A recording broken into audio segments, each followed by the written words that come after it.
अमावस्या के दिन आपको लगता है कुछ ना कुछ तकलीफें लग रही है, तो एक पीपल का पत्ता ले लो, उसके ऊपर एक कपूर का टुकड़ा ले लो, सारे घर में घुमाकर उसको दरवाजे के बीच मध्य में जलाकर रख दीजिए। थोड़ी सी देर जला दीजिए, 20 से 25 मिनट के अंदर।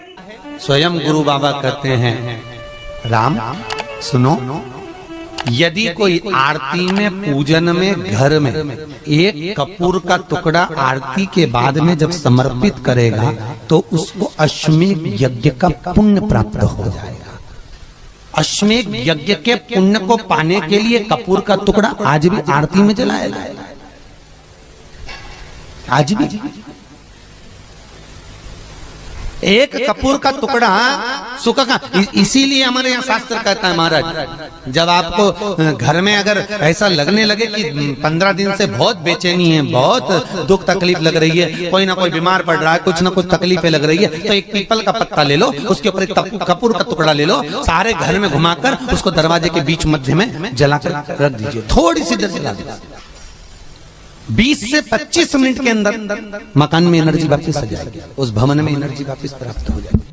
अमावस्या के दिन आपको लगता है कि हमारे पूर्वजों का उद्धार नहीं हुआ, हमारे पूर्वजों का कल्याण नहीं हुआ, कहीं अधोगति में कोई चला गया है, उसका बस एक बार, रोज नहीं जरूरत है, प्रतिदिन जरूरत ही नहीं, महीने में एक बार अगर अमावस्या के दिन भी आपने चंदन के थोड़ा सा चंदन अगर मेरे देवाधिदेव महादेव को 7 स्थान पर समर्पित किया है। अशोक यहाँ पर वर्णन कर रही है, मैना, धन्य और कला की कथा कर रही है। तीनों ने सनकादि ऋषियों से मांगा। चंदन भगवान को अति प्रिय होता है और चंदन ही एक ऐसा होता है जो पितरों को भी प्रिय होता है, जिसका स्पर्श मात्र लगने से पूर्वजों का कल्याण हो जाता है। वो चंदन का 7 स्थान शिवलिंग के बताए हैं, जहां पर भूल से भी अगर कोई चंदन की उंगलियां लगा देता है, 7 स्थान ऐसे हैं जहां चंदन की मात्र उंगलियां लगा देने से ही शिव पितृलोक के पितरों को मुक्ति प्रदान करके वैकुंठ लोक का निवास दे देते हैं। 7 स्थान।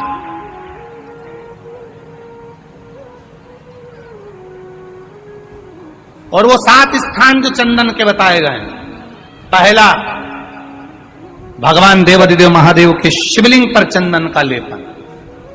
समझ लेना जरा बहुत अच्छे से।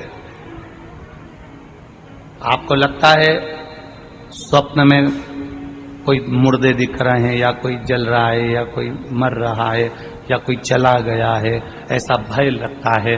बच्चों को मानी भेजूंगी ऐसा हो जाएगा, पति को मानी भेजूंगी ऐसा हो जाएगा, कोई हमारे कोई गलत तो नहीं कर रहा है, आपको लगता है। 7 स्थान चंदन के बताएं महाराज। पहला शिवलिंग, दूसरा जहां गणेश जी का स्थान है, मालूम है ना सबको, जम के बोलो जरा, मालूम है ना सबको, जहां गणेश जी का स्थान है वहां अलग से गणेश जी बैठे, वहां नहीं। शिवलिंग में जलाधारी के ठीक सामने राइट में गणेश, लेफ्ट में कार्तिकेय, बीच में अशोक सुंदरी।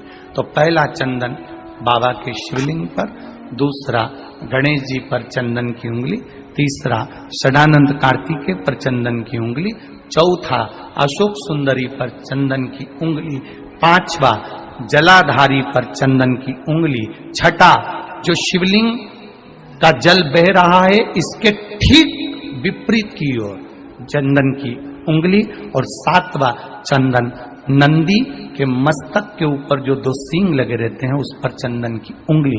ये कब लगाई जाती है? या तो अमावस्या के दिन आपको लगता है कि हमारे पूर्वजों का उद्धार नहीं हुआ, हमारे पूर्वजों का कल्याण नहीं हुआ, कहीं अधोगति में कोई चला गया है, उसका बस एक बार, रोज नहीं जरूरत है, प्रतिदिन जरूरत ही नहीं, महीने में एक बार अगर अमावस्या के दिन भी आपने चंदन के थोड़ा सा चंदन अगर मेरे देवाधिदेव महादेव को 7 स्थान पर समर्पित किया है। अशोक यहाँ पर वर्णन कर रही है, मैना, धन्य और कला की कथा कर रही है। तीनों ने सनकादि ऋषियों से मांगा। चंदन भगवान को अति प्रिय होता है और चंदन ही एक ऐसा होता है जो पितरों को भी प्रिय होता है, जिसका स्पर्श मात्र लगने से पूर्वजों का कल्याण हो जाता है, वो चंदन का। आपके घर में पितृदोष है, आपको ऐसा महसूस होता है, आपको लगता है, तो किसी भी नवरात्रि के पहले जो अमावस्या पड़ती है, मान लो अपन अमावस्या पड़ी, आप एक अंदाजा लगाइए, तो जिस दिन अमावस्या रहे उस दिन चावल की कटोरी में एक कपूर का टुकड़ा रख दीजिए महाराज, छोटा सा, और कपूर का टुकड़ा रखकर उस कपूर को दरवाजे के बाहर कटोरी में ही, चावल रखी हुई कटोरी में ही उसको पितरों का स्मरण कर कर जला दीजिए। और जलाने के बाद उस चावल को कहीं भी किसी भी वृक्ष की छांव में पक्षियों के लिए डाल दीजिए। शिव महापुराण की कथा कहती है, अगर मान लो पितर आपको कष्ट दे रहे हैं, पितर आपको तकलीफ दे रहे हैं, कोई काम नहीं होने दे रहे हैं, या कहीं आपको ऐसा लगता है कि पितरों का दोष है, तो वो पितृ दोष देवी, अब ये जो आप करेंगे ये कब कर रहे हैं? अमावस्या के दिन आप उसको रख रहे हैं, अमावस्या के दिन उसको रखकर रात भर आपने रखा कपूर के साथ में, सुबह एकम पड़ गई, नवरात्रि लग गई, उसी दिन उसको जलाकर आपने पटक दिया। अर्थात उससे देवी और पितृ इन दोनों का आशीर्वाद जो प्राप्त होता है, तो घर में से पितृदोष समाप्त होकर लक्ष्मी की वृद्धि प्रारंभ हो जाती है, कार्य में सिद्धता आ जाती है। मान लो अगर पितृदोष है तो करो, नहीं है बड़े अलमस्ती से रहो, तो ये पितृदोष का स्मरण।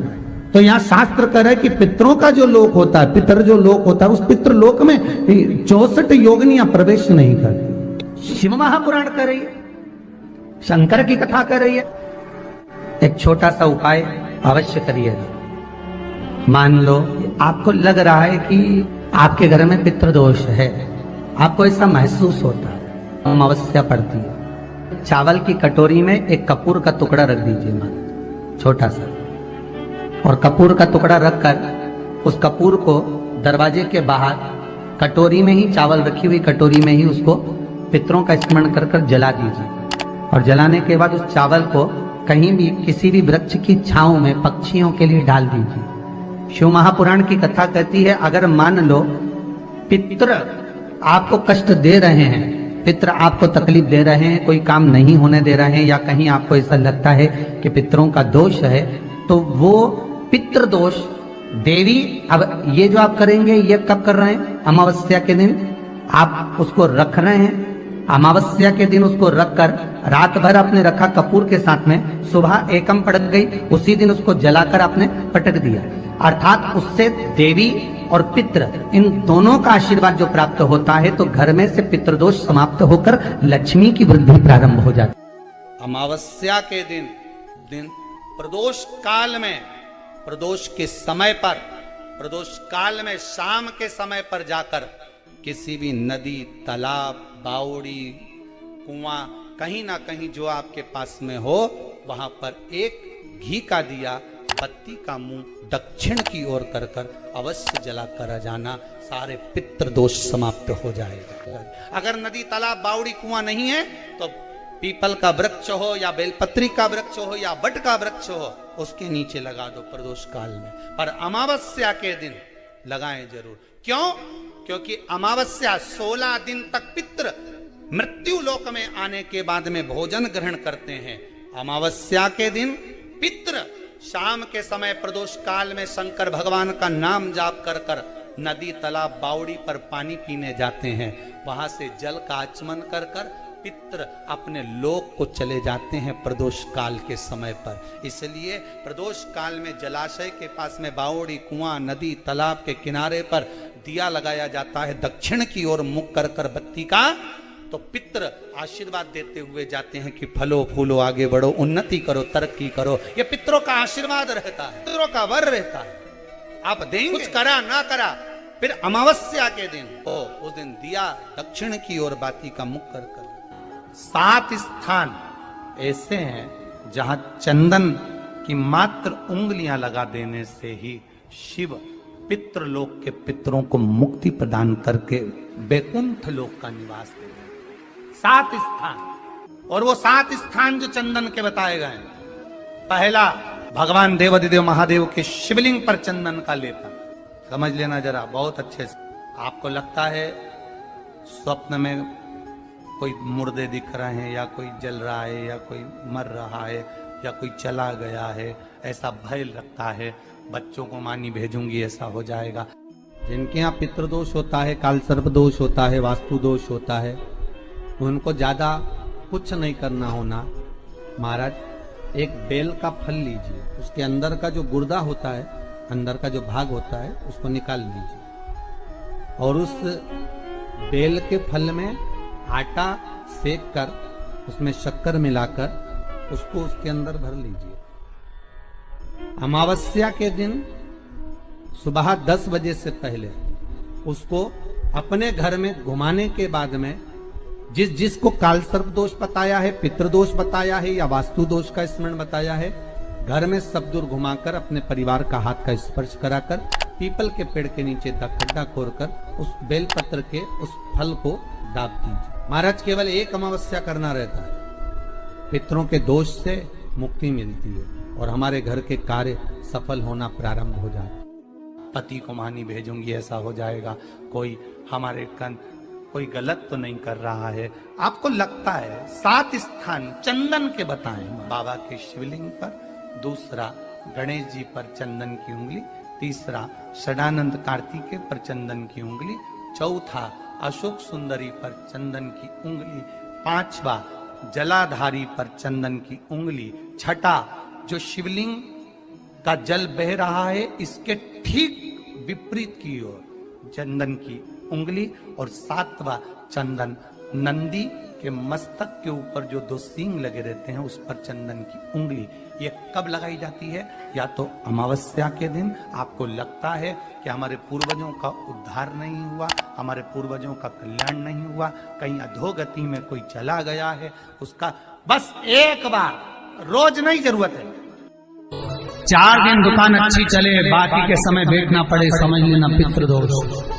घर में बच्चे चिड़चिड़े हो जाए, गलत संगति में डूब जाए, समझ लो चिड़चिड़ हो रहे हैं, पितृदोष। घर के बच्चे माता पिता का आदर न करें, सम्मान न करें, तेज आवाज में बात करें, समझ लो पितृदोष। पितृदोष मालूम पड़े। और इतने से भी अगर आप नहीं समझ सकते, परिवार का कोई एक व्यक्ति जब जब भोजन करने बैठे तब तब उसकी थाली में बाल आए, भले वो होटल में खाए तो भी बाल आ जाए, वो कहीं खाना खा रहा है तो बाल आ जाए। 8-15 दिन में, 4 दिन में, 3 दिन में, 2 दिन में, 6 दिन में आपकी थाली के भोजन में अगर बाल निकल रहा है, केश निकल रहा है, समझ लेना कि पितृ आपसे कुछ मांग रहे हैं, पितृ आपसे कुछ चाहते हैं। महाराज, एक बेल का फल लीजिए। क्या लेना है? बेल का फल, बेलपत्री का जो फल होता है उसको ले लो, उसके अंदर का जो गुर्दा होता है, अंदर का जो भाग होता है, उसको निकाल लीजिए, और उस बेल के फल में आटा सेक कर उसमें शक्कर मिलाकर उसको के अंदर भर लीजिए। अमावस्या के दिन सुबह 10 बजे से पहले उस बेल फल में जिसमें तुमने पंजेरी भरी है, आटा सेक कर भरा है शक्कर के साथ में, उसको अपने घर में घुमाने के बाद में जिसको काल सर्प दोष बताया है, पितृदोष बताया है, या वास्तु दोष का स्मरण बताया है, घर में सब दूर घुमाकर अपने परिवार का हाथ का स्पर्श कराकर पीपल के पेड़ के नीचे तक खड्डा खोदकर उस बेलपत्र के उस फल को दाब दीजिए। महाराज, केवल एक अमावस्या करना रहता है, पितरों के दोष से मुक्ति मिलती है और हमारे घर के कार्य सफल होना प्रारंभ हो जाते हैं। कार्य की सफलता होती है, कार्य में सफलता प्राप्त होने लगती है। हम तो कई बार कहते हैं महाराज जी, अगर ऐसा लगे किसी औषधि को आप ले रहे हैं, मालूम पड़े कि औषधि आपको लग नहीं रही है, शिव महापुराण की कथा करेंगे, मान लो औषधि आपको नहीं लग रही, आपने औषधि बहुत दिनों से ले रहे हो, कोई दवाई, मान लो आप किसी भी दवाई को ग्रहण कर रहे हैं और वो औषधि लगी नहीं रही है, वो शरीर को लगी नहीं पा रही और आप ठीक ही नहीं हो पा रहे, 15 दिन हो गए, 8 दिन हो गए, बताओ, उतना की उतना ही कैटरीना है, उतना ही उतना अपना भरा हुआ, वही की वही लीवर, वही की वही किडनी, वही की वही स्मरण, सभी कुछ वही वही है, उतने की उतना ही। बीपी भी ऊंचा नीचा चल रहा है पर लेवल में नहीं आ रहा, शुगर भी लेवल में नहीं आ रही, तो प्रयास करा करो महाराज, बेलपत्री के फल का जो गुर्दा है अंदर का जो भाग है फल का, उसको पानी में गला लीजिए और प्रदोष कम से कम प्रदोष नहीं हो और बीमारी जरा दवाई लगी नहीं रही हो तो बिना प्रदोष के भी कर सकते हो। उसको पानी में गलाइए आधा घंटा पानी में। जैसे आपको सुबह मंदिर जाना है 10 बजे, तो सुबह स्नान कर कम से कम 6:30-7 बजे उसको पानी में गला दीजिए और उस बेले के फल का गुर्दा से गला हुआ पानी शिव जी को ले जाकर समर्पित कर दीजिए। महाराज उस पानी में से थोड़ा सा 1 चम्मच पानी शिव जी पे चढ़ा हुआ लेकर आ जाइए। उस पानी को जो बीमार व्यक्ति है उसको औषधि देने से पहले मात्र आधी चम्मच से भी आधा चम्मच उसको दे दीजिए। भगवान शंकर का श्री शिवाय नमः तुभ्यम का जाप कर उस पानी को देने के बाद अगर आप औषधि देंगे तो ये पक्का है कि औषधि अपना कार्य